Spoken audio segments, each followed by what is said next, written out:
नमस्कार, आदाब। 6100 किलोमीटर का फासला तय करके हमारा इलेक्शन कार्निवाल अब पहुंच चुका है हैदराबाद में। मैं हूं मारिया शकील। मैं उमा सुधीर, हैदराबाद से ही, और इलेक्शन कार्निवल का यहाँ स्वागत है। उमा, हैदराबाद की क्या खासियत है और इलेक्शन कार्निवाल अगर हैदराबाद नहीं आता तो ये पूरी जर्नी पूरी क्यों नहीं होती?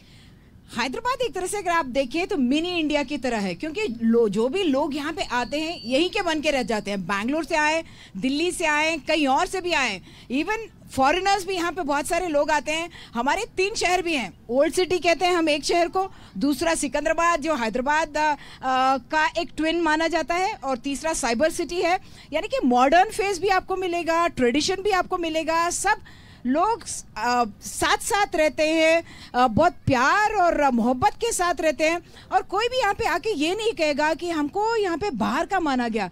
लोग लोगों को अपना लेते हैं और यही के बन के रह जाते हैं लोग। लेकिन इस बार की लड़ाई बहुत ही इंटरेस्टिंग है।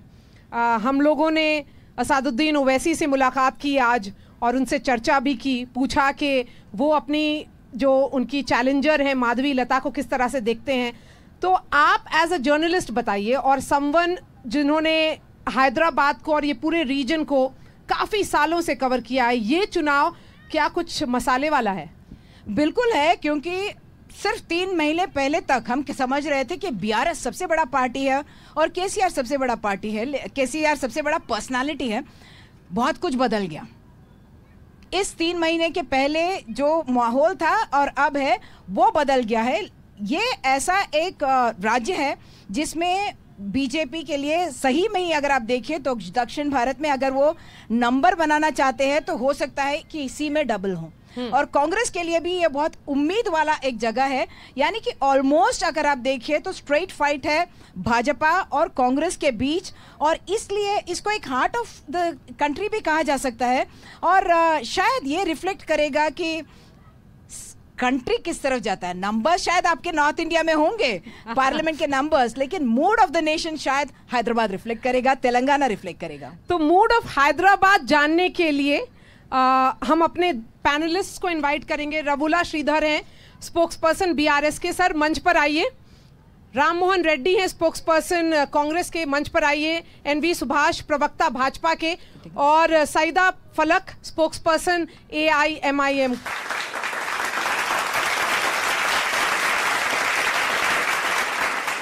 तो अब चुनावी चर्चा शुरू करते हैं। फलक, आप बताएं, क्या MIM को थोड़ी सी घबराहट हो रही है कि जो कल माहौल दिखा जिस तरह का रोड शो में अमित शाह के, उसके बाद कुछ हो सकता है 4 तारीख को कुछ पूरा मामला गड़बड़ा जाए? कुछ नहीं, बिल्कुल कोई हमको घबराहट ना कभी थी ना रहेगी। We will definitely win again this time with a thumping majority. हम जो है, ऐसे कई लोग आए गए इतने साल में, we have been winning this seat from 40 years, and this time also we will win. We have trust in the people of Hyderabad that they'll make a very good decision. क्या सबसे बड़ी चुनौती इस बारी जितनी आई है, जिस तरह से एक महिला ने चैलेंज किया है ओवैसी साहब को, पहले कभी तो इतना कभी नॉइज नहीं हुआ हैदराबाद में कि इन्होंने अच्छी टक्कर दी है। हाँ भाई, टक्कर, अब देखो टक्कर तो दी है नहीं दी है वो तो 4 जून रिजल्ट के दिन मालूम होगा। अब देखिए चर्चा में ज़्यादा है, इसीलिए है क्योंकि everyone wants to suppress the voice of the minority leadership, and इसीलिए जो है उनको इतना लाइमलाइट मिल रही है, फोकस मिल रहा है। Everyone, even the BJP IT cell, अब आप देखिए PM मोदी, इतने सारे कैंडिडेट्स हैं, उन्होंने किसके बारे में ट्वीट किया? This candidate from Hyderabad, Madhavi Lata, they are just promoting her. But जब रिजल्ट आएगा ना तो आपको पता चलेगा कि अगर प्रधानमंत्री अपनी कैंडिडेट को प्रमोट करे तो उसमें गलत क्या है? No, I am not saying that let her promote, let them campaign with her. What I am telling is, I am showing you the importance of the seat. There are so many constituencies, but they are coming here in 45 degrees. They are roaming in the streets of Charminar. There are many constituencies, but why they are focusing a lot here?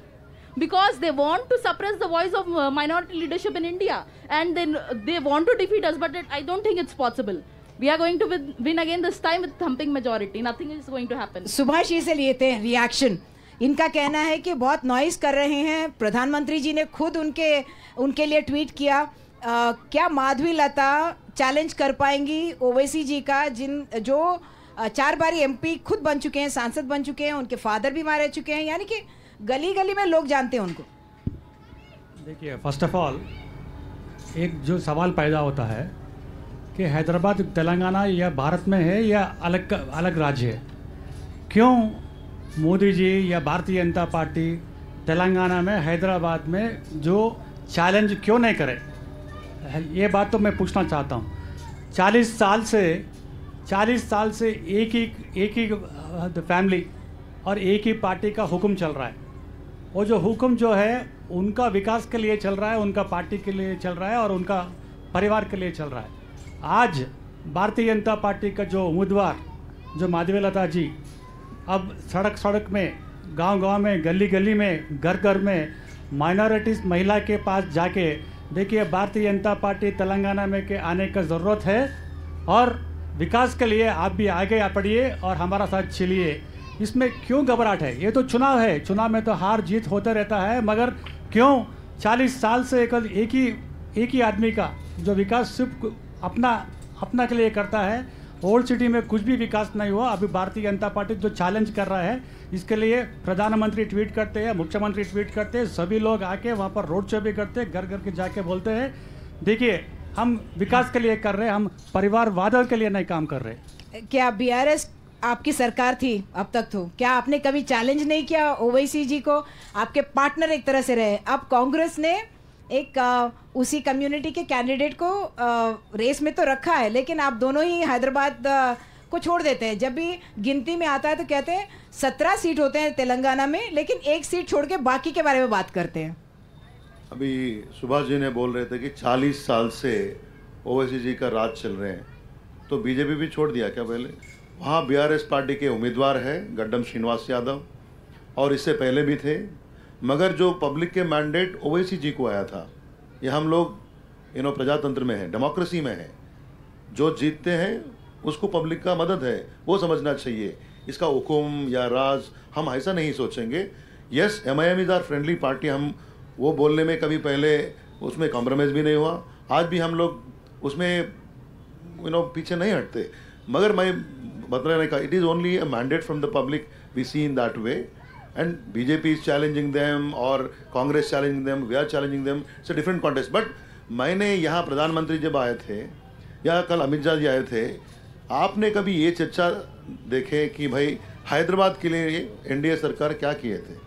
हमारी सरकार थी पिछले 10 साल में, हम कई सारे चीज़ों के लिए केंद्र सरकार के मदद पूछे थे, हैदराबाद डेवलपमेंट के लिए पूछे थे, स्ट्रेटेजिक नॉलेज डेवलपमेंट को पैसे पूछे थे, यहाँ जब फ्लड्स आए थे तब पैसे पूछे थे, फ्लड्स ओल्ड सिटी में भी आए थे कि आपने उन लोगों को मदद किया था।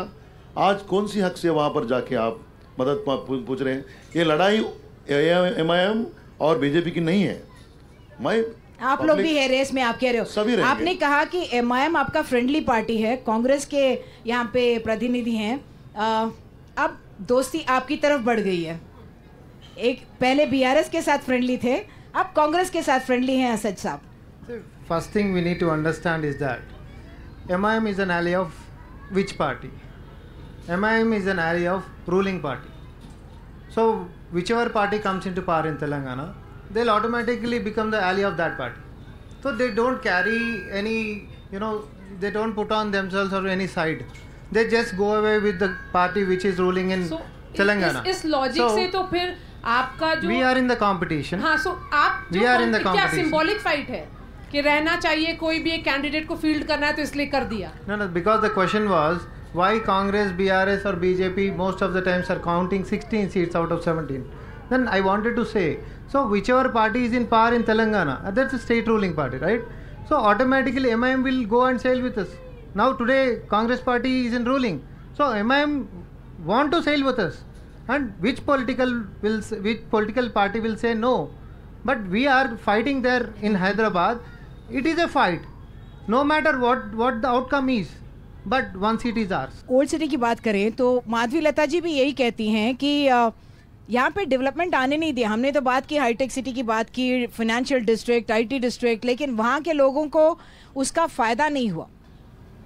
कौन से पैरामीटर्स पे आप लोग जो है ओल्ड सिटी के डेवलपमेंट को जज करते हैं, ये बताइए। हमारे कॉर्पोरेटर्स जो है, एमएलएस जो है, वो बराबर अपनी ड्यूटी कर रहे हैं। जितना हमको गवर्नमेंट से बजट मिलता है, we are utilising it. They go to the assembly, they go to the municipal corporation, हम लोग डिमांड करते हैं, रिक्वेस्ट करते हैं गवर्नमेंट से, and we get our work done. हर चीज़ जो है ना स्लोली हो रहा। अब आप मुझे ये बताइए कि सिर्फ हैदराबाद लोकसभा कॉन्स्टिट्यूंसी ऐसी कॉन्स्टिट्यूंसी है पूरे इंडिया में जिसको जहाँ पे डेवलपमेंट की जरूरत है? क्या सिर्फ यहाँ पे ही गरीब और अनएजुकेटेड लोग रहते हैं? Let's talk about the constituency of our prime minister Varanasi. क्या वहाँ पे डेवलपमेंट की जरूरत नहीं है? क्या वहाँ पे अनएजुकेटेड और गरीब लोग नहीं रहते? Is it a utopian city Varanasi? आपकी बात सही है, लेकिन यही है कि हैदराबाद की जब हम बात करते हैं तो हाईटेक सिटी है या बाकी एरियाज हैं, वहाँ पे डेवलपमेंट दिखता है जी। सोशियो इकोनॉमिक जो स्टेटस है वो भी दिख रहा है, और यहाँ पे पिछड़े हुए लोग हैं ये भी दिख रहा है।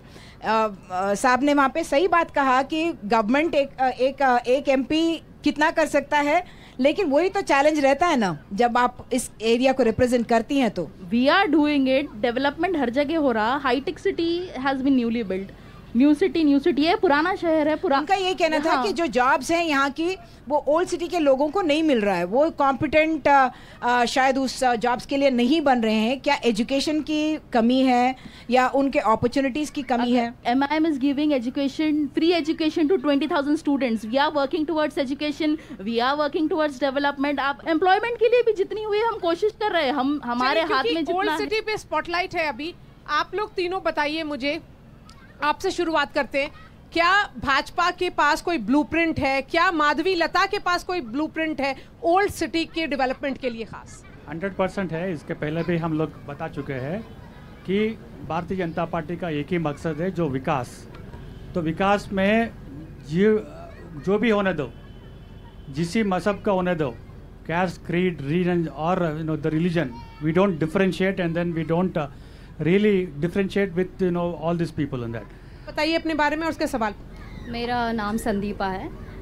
I just wanted to make a comment on I'm not pro to any of the candidates, but with the little videos or the little knowledge I have in regards to both the candidates of AIMIM and BJP, I feel the beauty of being a leader is lost, and it's not just about you promoting your videos of making sure you show your arrow towards a mosque, or it's not about that. It's show people the vision that you have for the city, show people the vision that you aim to achieve for that city, be it development, be it working for the poor. Don't make it a point that your vote is important and not the voter. ये वो जो video आया था वो तो problematic था। आप भी मानिएगा कि वो थिएट्रिक्स ज्यादा हो रहा है। सुभाष जी, अब देखिए अभी, so for every issue, if you wanted to make a issue, that is not the point on that.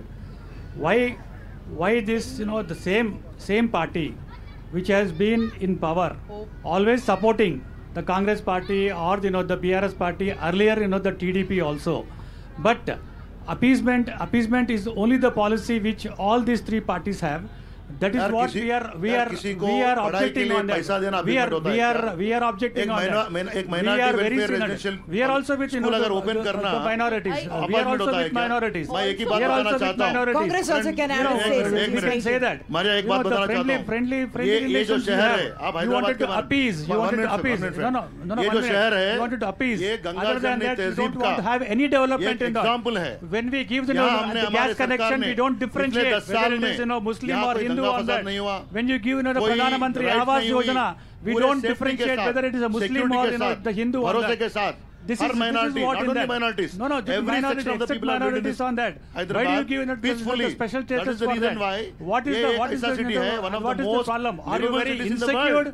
Are you very insecure on that? You are insecure on that. जो काम किया है, you are insecure on that. You always say that. The Bharatiya Janata Party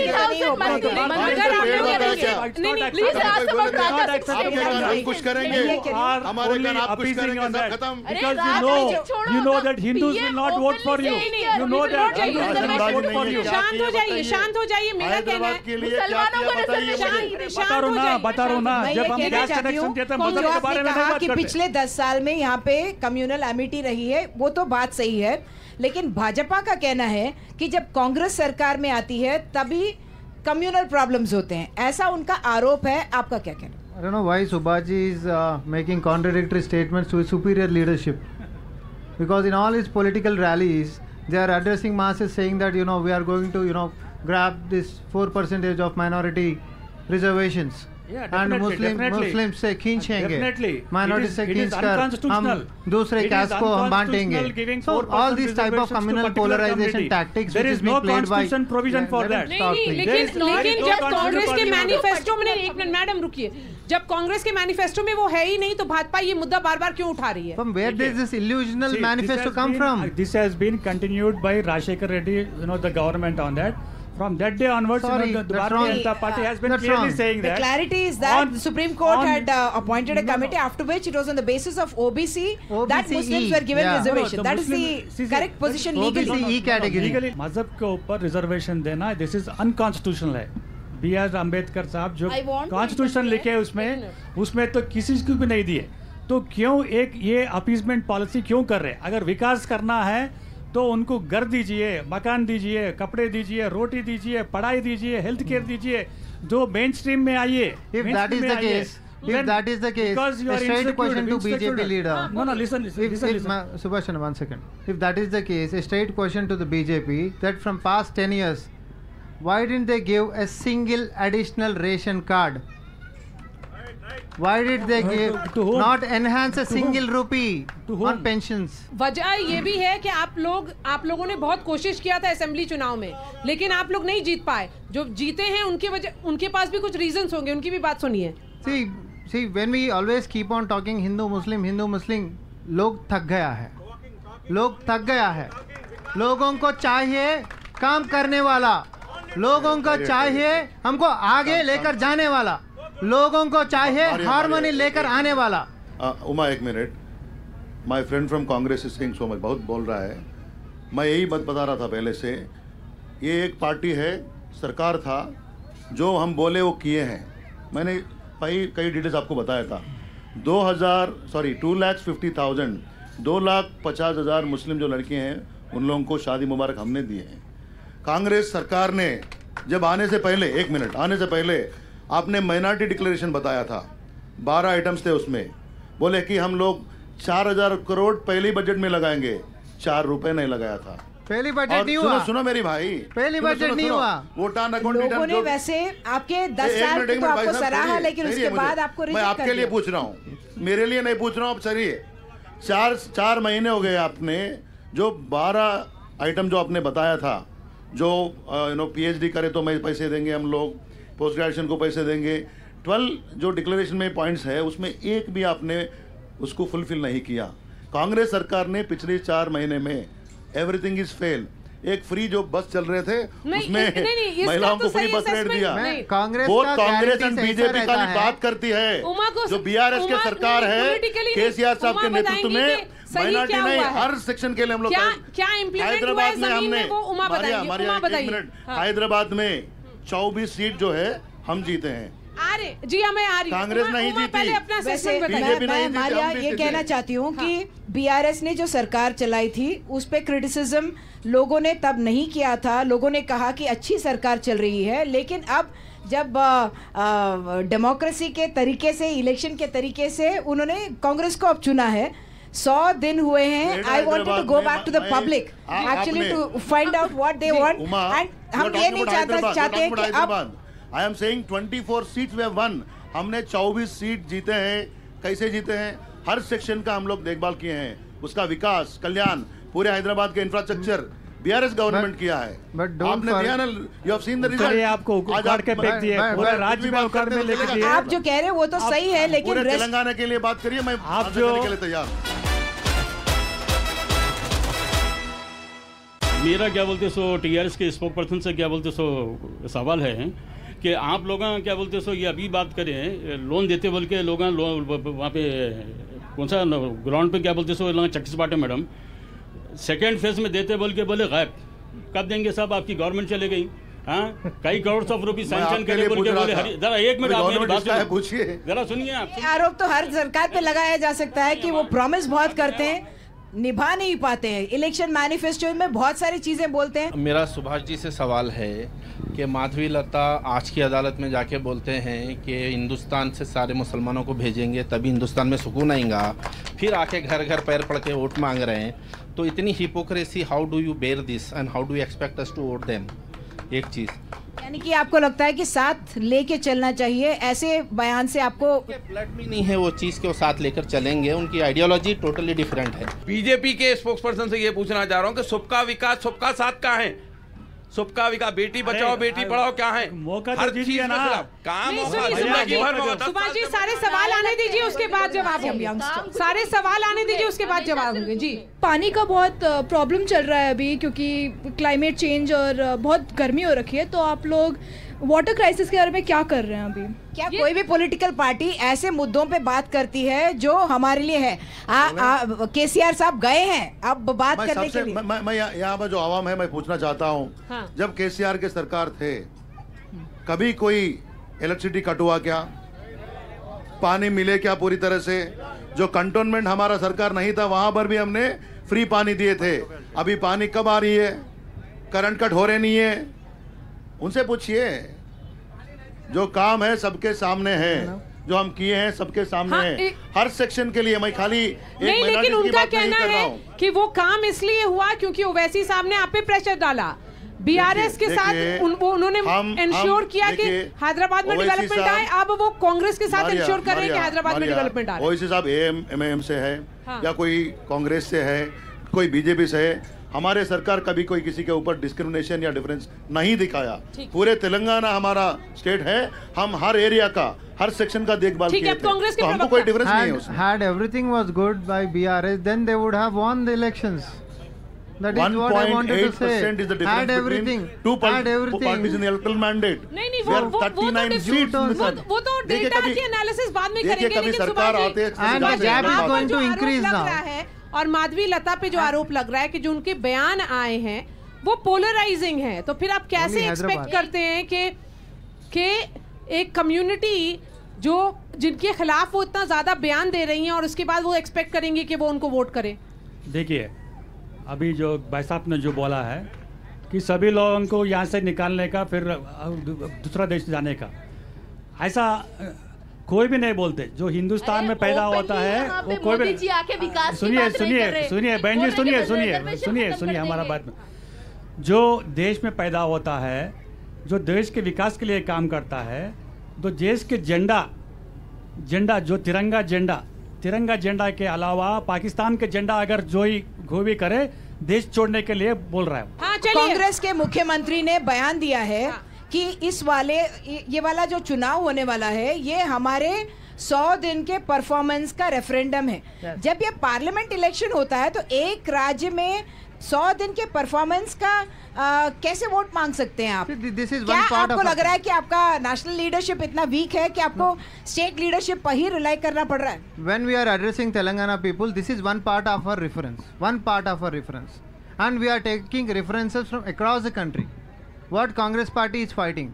Congress party is fighting to control prices. Congress party is fighting against the black laws. Congress party is fighting against the discrimination. Congress party is fighting to give respect for women. Congress party is fighting to save Manipur. Congress party is fighting to bring harmony. ये राहुल गांधी जी ने जो कन्याकुमारी से कश्मीर तक पैदल गया, वो भारतीयता को बचाने के लिए गया और प्यार को शेयर करने के लिए गया। ये ब्रदरहुड कहाँ से आता है? नहीं तो आप यहाँ पर भी राहुल गांधी के नाम वो भाजपा बोलेगी प्राइम मिनिस्टर नरेंद्र मोदी के नाम होगा।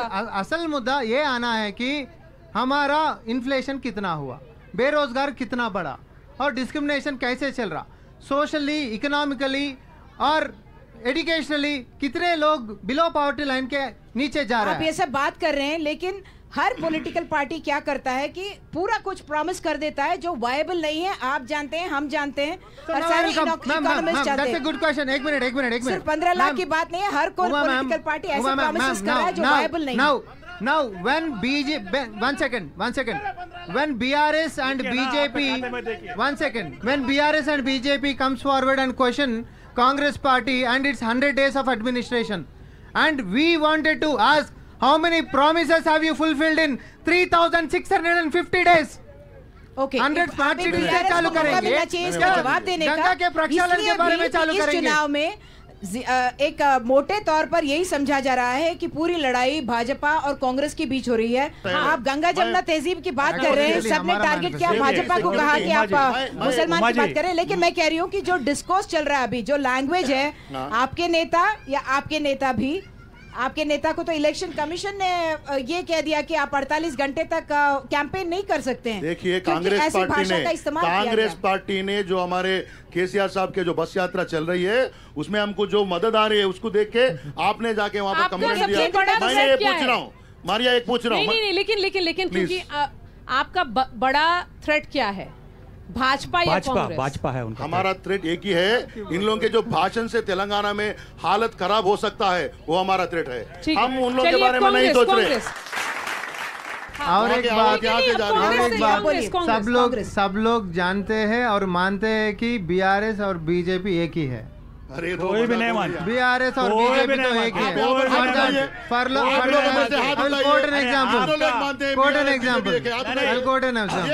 आपके पास क्या बोलते हैं? आपके पास जो चुने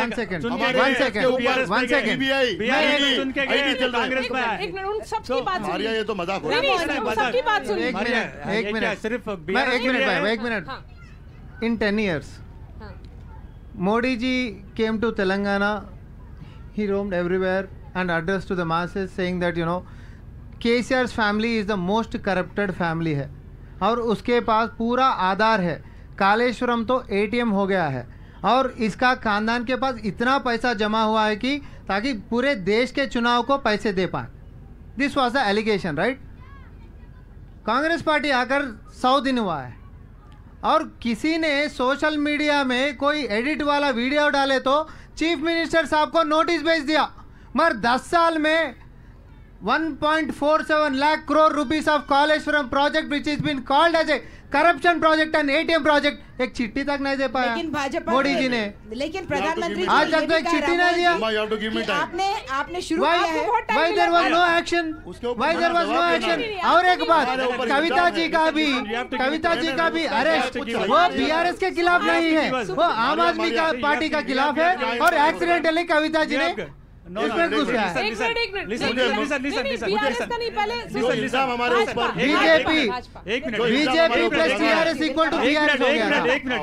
मिनट देखिए, 2014 में तेलंगाना का राज्य बना, ये तो सबको मालूम है। और मोदी जी ने अवमान भी किया पार्लियामेंट में। अरे सुनो भाई, अरे आपको तो देश पूरा अवमान करते रहते हैं क्या?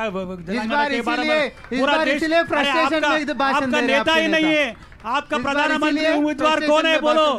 300 सीट के अंदर आप चुनाव भी नहीं है, आप तो किधर भी फोकस में नहीं है। जहाँ पर गए जिस राज्य में गए आप तो हमको बोल के बहुत कुछ बोले। 2014 they have come into power. That time the PRS party, so many people from the Congress party have shifted their loyalties to BRS. Now it is the Congress party's turn. That people who have elected from BRS, guarantees. Listen. Ask about the acts, promises which were contemplated in Bifurcation Act. The Congress party. सुनो 10 साल में एक the Congress party BRS एक है या BRS या कांग्रेस एक है? No matter. बोलिए कांग्रेस पार्टी विकास के बारे में पूरा देश देख रहा है। कालेश्वरम की बात की, लेकिन अब चुप हो गए हैं क्योंकि आपका अरेंजमेंट हो गया है बीआरएस के साथ। बीआरएस के इसमें एग्रीमेंट हो गया है। They have shared the government also in center and in the state. अब हम लोग रैप अप कर रहे हैं शुरू, इसलिए आई एम स्टार्टिंग विद पलक। उनसे पूछ रही हूँ कि एक सीट में ही वो लोग लड़ाई कर रहे हैं, क्या हर साल उनका हर इलेक्शन में उनका मार्जिन बढ़ा है? क्या इस बारी मार्जिन उतना मेंटेन कर पाएंगे या जीत पाएंगे? मेंटेन भी करेंगे, जीतेंगे भी। पहले से जो है ना मार्जिन बढ़ेगा भी। और एक सवाल, एक चीज मैं पॉइंट क्लियर करना चाहती हूँ। आपने 4% रिजर्वेशन का जो बोला, वो 4% रिजर्वेशन जो है ना पूरे मुस्लिम्स के लिए नहीं है, it is only for the backward Muslims. तो SCs, STs, OBCs पूरे बैकवर्ड क्लासेस को भी रिजर्वेशन मिलना चाहिए. Also the backward Muslims also get the reservation. तो ये एक जो है ना मिस इन्फॉर्मेशन है कि that 4% reservation is for all the Muslims. No, it is only for the backward Muslims. BRS, आपको कितनी उम्मीद है इस इलेक्शन में, जब लोग कह रहे हैं, लोगों ने आपको डिसमिस कर दिया कि आप शायद बहुत मार्जिनल प्लेयर है, आपको कितनी उम्मीद है KCR जी के कैंपेन के बाद और पिकअप हो जाएगा? कोई लोग ने डिसमिस नहीं किया. आप बीजेपी और कांग्रेस के बातों में आ रहे हैं. पिछले चुनाव में हमको मिला है 37.2%. कांग्रेस और हमारे बीच में 1.8% का फर्क था. मोहन जी, रैप अप कर रहे हैं आप, कितने सीट आने की उम्मीद है आपको? In Telugu, I just wanted to say, ఒక్కటే లెక్క 14 పక్క, बोले तो 14 पक्का, 14 पक्का, ఒక్కటే లెక్క 14 पक्का. ठीक है, एक बात तो है, कांग्रेस को लोग शोल्डर्स के ऊपर उठाया है, सत्ता दिया है, और देश में भी कांग्रेस को चाह रहे हैं कि, और राहुल गांधी को प्रधानमंत्री बना रहे हैं. पार्टी लीडर्स को ज्वाइन करते हैं. लेकिन राहुल गांधी खुद प्रधानमंत्री नहीं बनना चाहते. आपके इंजन ही नहीं है तो BRS पार्टी को लीडर्स को लेकर जाकर सीट देते हैं. We want him. इंजन है भाई. We want him to become prime minister. to contest. Telangana के लड़ा, तेलंगाना हासिल किया. तुम क्या किए? हमारा इंजन को लेके जा रहे रात के रात. हर रोज नाइट वॉचमैन जब BRS के पार्टी के लीडर के सामने. तुम्हारा तो गाड़ी भी नहीं है, इंजन भी चला गया, टायर भी चला गया, और स्टीयरिंग भी उठा के चले गए कोई. देखिए अभी देखिए हम लोग क्या है, भारतीय जनता पार्टी तेलंगाना में 17 सीटों के ऊपर उम्मीदवार खड़े हैं. हम 17 सीटों के ऊपर हम लोग कोशिश कर रहे हैं कि हम लोग जीतने का. शांत हो जाइए जी. हैदराबाद में सिर्फ 4 जून के जो रिजल्ट्स है, न सिर्फ उस पर सबकी नजर रहेगी, बल्कि यहाँ पे पॉलिटिकल डेवलपमेंट्स इलेक्शन के बाद क्या होते हैं उस पर भी बहुत सारा चर्चा है, क्योंकि बात वहाँ खत्म नहीं होती है, कहानी वहाँ खत्म नहीं होती है. क्या पता 4 जून के बाद कहानी शुरू हो, और उमा और हम उस स्टोरी को भी बहुत क्लोजली ट्रैक करेंगे. इलेक्शन कार्निवल में हैदराबाद का ये सफर यहीं पे खत्म होता है, और हम फिर नए शहर में जाएंगे, वहाँ के जनता से बात करेंगे और वहाँ के नेताओं से सवाल पूछेंगे. शुक्रिया हमारे साथ जुड़ने के लिए.